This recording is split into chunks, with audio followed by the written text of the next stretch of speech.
Hello world, welcome to Vector Slate. Today in this video, we will see why golden ratio is a myth. And then, we will inspect the logo of Apple Incorporated. In the world of art, architecture, and design, the golden ratio has earned a tremendous reputation. Greats like Le Corbusier and Salvador Dali have used the number in their work. The Parthenon, the pyramids at Giza, the paintings of Michelangelo, the Mona Lisa, even the Apple logo are all said to incorporate it. It's nonsense. The golden ratio's aesthetic bona fides are an urban legend, a myth, a design unicorn. Many designers don't use it, and if they do, they vastly discount its importance. There's also no science to really back it up. Those who believe the golden ratio is the hidden math behind beauty are falling for a 150-year-old scam. Keith Devlin, a professor of mathematics at Stanford University, says, strictly speaking, it's impossible for anything in the real world to fall into the golden ratio, because it's an irrational number. The golden ratio is like pi. Just as it is impossible to find a perfect circle in the real world, the golden ratio cannot strictly be applied to any real-world object. It's always going to be a little off. Devlin also says that, the idea that the golden ratio has any relationship to aesthetics at all comes primarily from two people, one of whom was misquoted, and the other of whom was just making things up. The link between the golden ratio and beauty has been a canard of the world of art, architecture, and design ever since. Let's do an exercise which Devlin did at Stanford. He has worked with the university's psychology department to ask hundreds of students over the years what their favorite rectangle from the collection is. So please choose your favorite. If there were any truth behind the idea that the golden ratio is key to beautiful aesthetics, the students would pick out the rectangle closest to this golden rectangle. But they don't. They pick seemingly at random.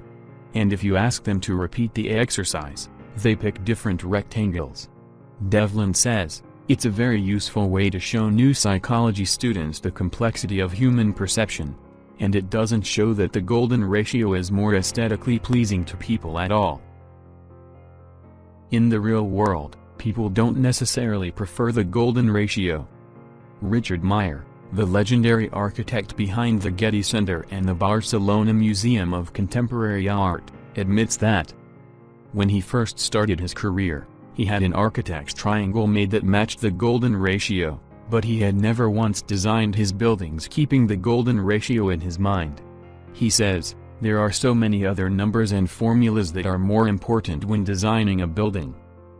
An industrial designer of Fuse Project Yves Beher says, golden ratio is important as a tool, but not a rule. Edmund Harris, a clinical assistant professor in the University of Arkansas Mathematics Department says, golden ratio is certainly not the universal formula behind aesthetic beauty. Let's take our famous Apple, which we have been thinking that it is designed with thought of golden ratio. When you search for an image about Apple logo golden ratio, you will find images like this. You can see, here are lots of circles taken from golden ratio formation to make an apple shape.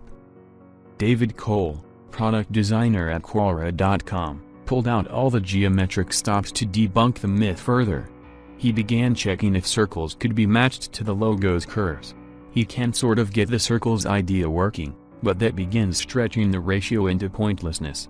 The difference between 7.5 and 8.5 is the difference in having a golden ratio value of 1.53 and 1.73 instead of 1.6180.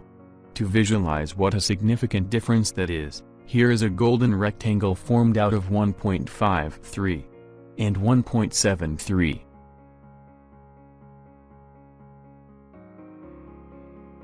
You can see that the arc intersects with the circle at both beginning and end, but does not consistently follow the same curve, so the arcs are not built from strict circles too.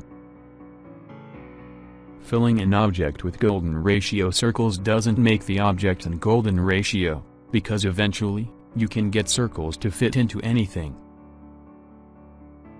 The designer of the logo, Janoff, has spoken about his process. He has addressed in an interview the evolution of the shape. The apple shape changed slightly from my original design in the early 80s. The design firm Lander and Associates made the changes. They brightened the colors, they made the shapes much more symmetrical, much more geometric. When I designed it, I pretty much did it freehand. And we saw that from David Cole's inspection. Now we know Apple logo is not strictly based on golden ratio. Let's talk further.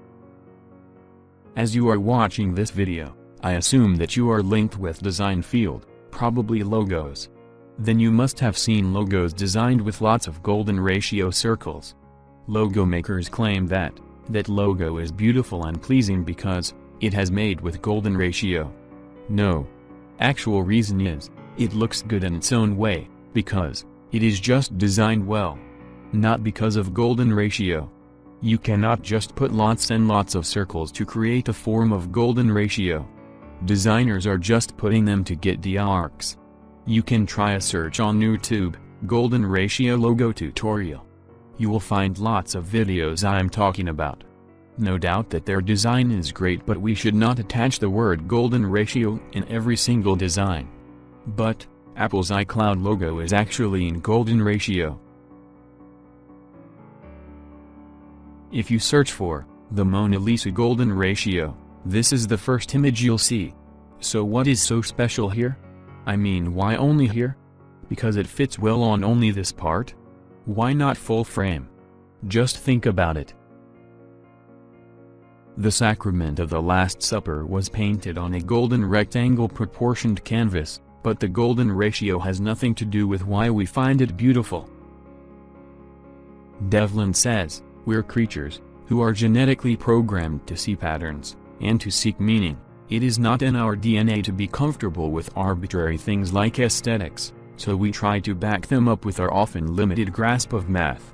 But most people don't really understand math, or how even a simple formula like the golden ratio applies to complex system, so we cannot error check ourselves. People think they see the golden ratio around them, in the natural world and the objects they love, but they can't actually substantiate it. They are victims to their natural desire to find meaning in the pattern of the universe, without the math skills to tell them that the patterns they think they see are illusionary." If you see the golden ratio in your favorite designs, you're probably seeing things. What are your thoughts on this myth? Do share them in the comment section below. If this video made your brain thinking, then please hit the like button and share with your friends. Thanks for watching.